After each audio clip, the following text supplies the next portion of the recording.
I love you. Come here, don't be shy. I'm not shy, I'm just like tired, like. Mahmoud's in America, I can do whatever I want to him.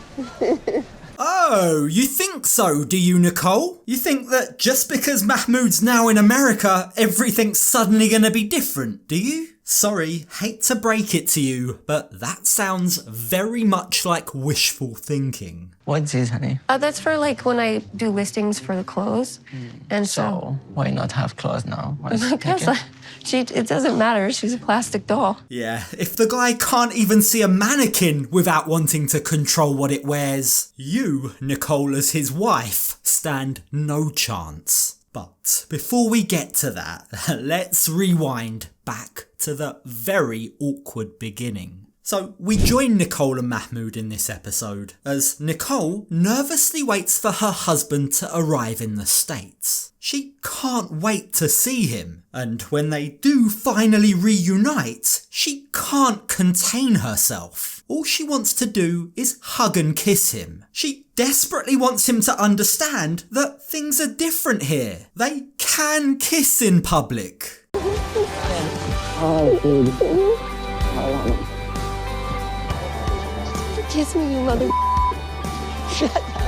Nicole just wants affection from her husband, and now that Mahmoud's in LA, she has no plans to hold back or rein in her behaviour. Like, they haven't seen each other in 6 months. She just wants a kiss. But the thing is, she knows that he doesn't like to kiss in public. She knows this makes him feel uncomfortable. So what does she do? She runs up to him and peppers him with kisses. It's as if she's determined to show him that you can do that here. Things are very different around here. And at first, Mahmoud seems happy to see her. But as the kisses continue, you can really sense that he's becoming more and more uncomfortable with her affection. I noticed you didn't want to kiss me on my lips.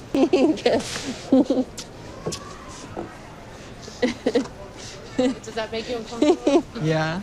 Is it just me, or does it feel like Nicole's getting a tiny bit of perverse joy out of this? It's as if Mahmoud made her feel uncomfortable in Egypt, so now she's doing the same thing back. But the thing is here, what we can't avoid is if they truly respected each other, wouldn't they have found a middle ground by now? Can they not find a compromise that will make each of them happy? Because it really does look like Mahmoud has absolutely no intention to change. As Muslim, I'm not like, feel good to do that around people.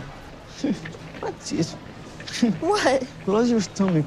Look, here's the thing that I can't grasp. Why is he even bothering? Like, you've got to assume that over the last 6 months that they've been apart, they must have had a million conversations, a million phone calls, preparing him for what's about to come. I bet that Nicole's told him, I bet she's warned him that she won't be dressing the way that he wants her to. Yet, the thing is, he just can't help himself. He has to tell her off and chastise her while they're still at the airport. If it's really that important, surely it can wait till they get home.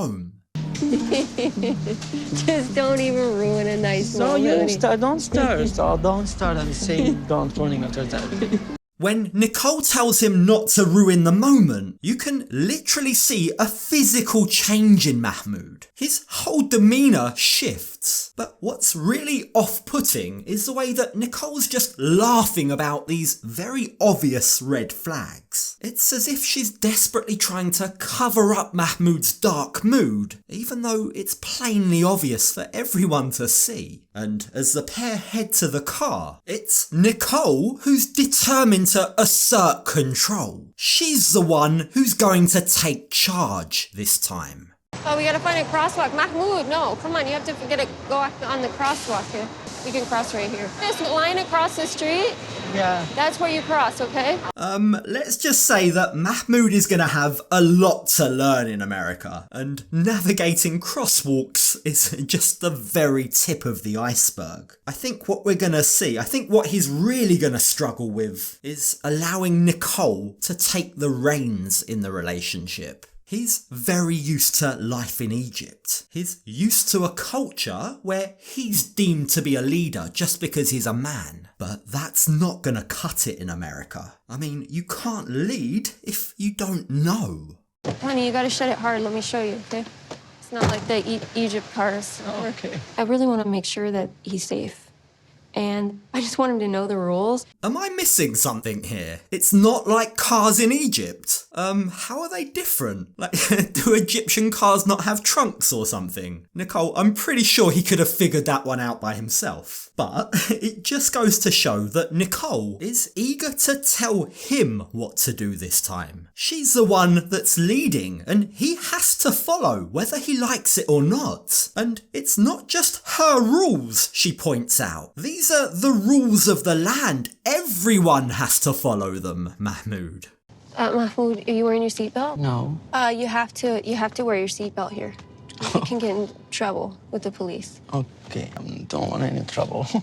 Oh, the absolute irony. He might not want trouble with the police, but we all know what happens, don't we? And if you don't, then you might want to catch up on my last video about these two. Either way, as the pair begin the drive, there's immediately another difference that Mahmoud isn't happy with. Now, while they don't say this on the show and it's purely speculation, I don't know whether Mahmoud has ever been driven by Nicole before. I don't know if she ever drove in Egypt, because immediately Mahmoud begins to make a thinly veiled criticism of Nicole's driving ability. Are you sure you know how to drive well, honey?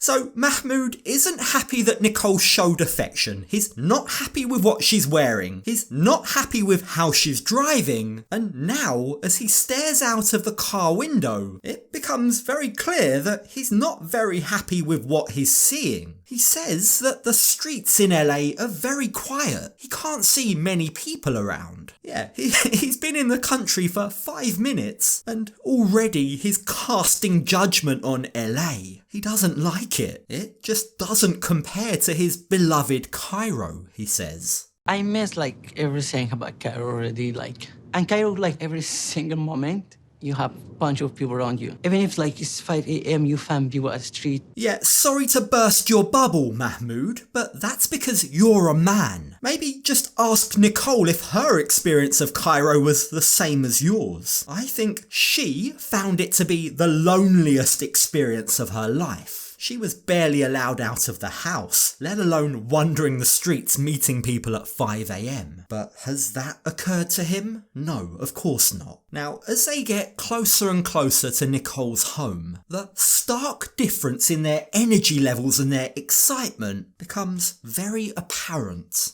Oh, that's all you have to say? Okay. I'm just really so tired, honey. Okay. Now, to be fair to Mahmoud, he has just got off a very, very long flight, the red eye. There's no doubt that he's exhausted. Nicole knows this, and she is trying to give him some grace. But at the same time, you can understand her disappointment. Here she is, so excited to be reunited with her husband, so excited to be showing him his new home, but she's just getting nothing back from him. And when you add to the mix the fact that Nicole has an anxious personality type, you can see why this is a recipe for disaster. I just hope that Mahmoud really is just exhausted. And that's it, because I start to go into this doomed area in my mind. Nicole's mind automatically goes to the worst case scenario, which is that Mahmoud hates LA, he'll never like it here, and their marriage will have to come to an end. But the guy hasn't even stepped out of the car yet. He hasn't even seen the apartment. So she does just need to relax a little bit. But she does know what he's like. And when they do step foot in the apartment, when Mahmoud takes a look around, it's really not too long before he starts to nitpick. Oh, we have room to sleep. Yeah, we take them off. When I go to sleep, I put them all over here. I found almost 10 pillows or over. I wonder why. Oh, Mahmoud, if only pillows and crosswalks were the biggest problems that you guys would face. Now, yes, there are a lot of pillows on the bed. Mahmoud, like many men, can't understand the whole pillow obsession. He says it must just add work to Nicole's day, having to put them on and off the bed, arrange them every day. But forget the bed. This is nothing, because as Mahmoud continues to look around, there's some certain free spirit artwork that Nicole's created herself, that catches Mahmoud's eye. I'm happy I don't like art. What? Because I've never seen something like that before. I don't know, but it looks just weird. That, Mahmoud, is artwork that your wife has made. But yeah, I understand it might not be for everyone. Art is subjective, and having a fully nude woman with pretty graphic details of her pubic region definitely isn't for everyone, especially not a conservative Muslim. But it is notable, for the time being at least, that Mahmoud laughs this off. He doesn't ask her to take it down or cover it up. Not yet, anyway. He saves that for what he sees next. What's this, honey? That's for like when I do listings for the clothes. And So, why not have clothes now? because it doesn't matter. She's a plastic doll. Mahmoud continues to look around the apartment and cast judgment. Everything he sees, all of Nicole's way of life, is weird to him. So at what point do we stop attributing this to him being tired and just admit that he's being miserable? Now, hoping that she might be able to cheer him up, Nicole brings out the small gift that she bought him, but just check out Mahmoud's reaction. He's giving her very, very little here. Okay, honey. This is so nice. You like it, really?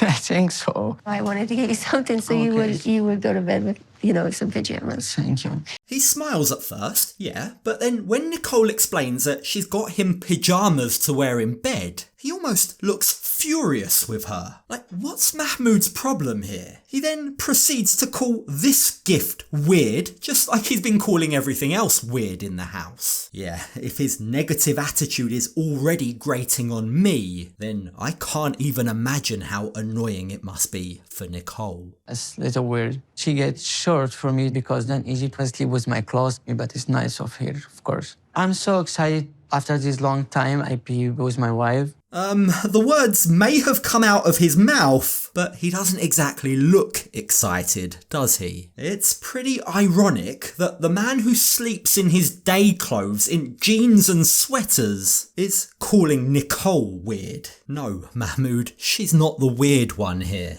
Now, Nicole offers to make them a pizza for dinner, but it really does seem like her patience is running out. She's becoming increasingly annoyed at how tired he is. Be careful. I'm Be careful. so tired. I can't take it anymore. You should have slept on the plane. I know you're just tired, but I was definitely hoping that you'd be a lot more excited. Look, the flight from Cairo to LA is no joke. With transit, it can be over 20 hours. But what's ironic here is Nicole is desperately trying to get Mahmoud to understand how hard life was for her in Egypt. But at the same time, having gone through this exact experience herself, she's not exactly being very understanding towards him, is she? Need I remind you, Nicole, of how you were after that long flight? You weren't exactly the life and soul of the party either, were you? After a long day, it can be extremely overwhelming for me, a person who's like very introverted and used to living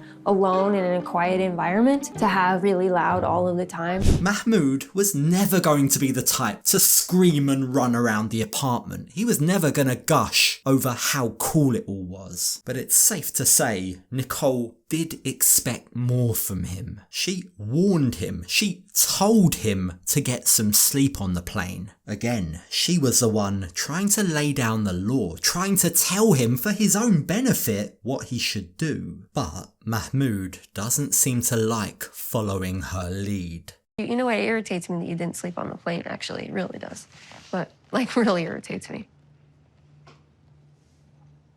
Yeah, next time I will listen to you. Now, I will counter that by saying sleeping on a plane in theory sounds great, but it's not always easy. Just try sleeping if you've got a crying baby behind you, for example. Like, many people struggle to sleep sitting in a cramped chair with hundreds of people around them and altitude change sat there for hours on end. So yeah, maybe we do need to give Mahmoud a bit more grace for being tired. It's not really the end of the world. But tiredness is one thing. Being negative, grumpy and miserable, dismissing life in America already, that's something totally different. And Nicole is desperately hoping that after a good night's sleep, Mahmoud might wake up tomorrow a different man. In fact, their future depends on it. Mahmoud's now in America, and I'm hoping that he can give this his best effort, because there's no way that I'm moving back to Egypt. So, do we think he's likely to change? Is sleep miraculously gonna fix their problems? I think we all know the answer to that.